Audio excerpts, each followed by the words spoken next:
শুভ দুপুর বন্ধুরা, তোমাদের সবাইকে। তো চলো আজকে বুধবারের মেনুগুলো তোমাদের সাথে শেয়ার করে নিই।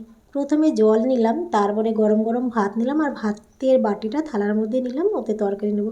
আর করেছিলাম মূলো শাক ভাজা। একটুখানি মূলো শাক বেঁচেছিল বলতে মূলো শাক তো ছিল, সেই মূলোর সমস্ত পাতা হলুদ হয়ে গেছে, 4-5টা হয়তো হলুদ হয়নি, সেইটাই রসুন কুচি আর শুকনো লঙ্কা ফোড়ন দিয়ে ভেজে নিয়েছি।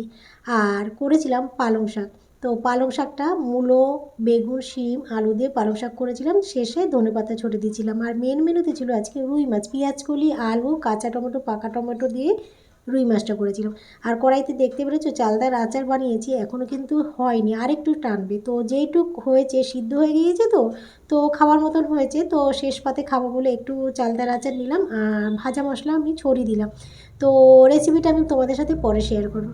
তো যাই হোক, এই ছিল আজকে বুধবারের মেনুর থালা। তো চলো টাটা।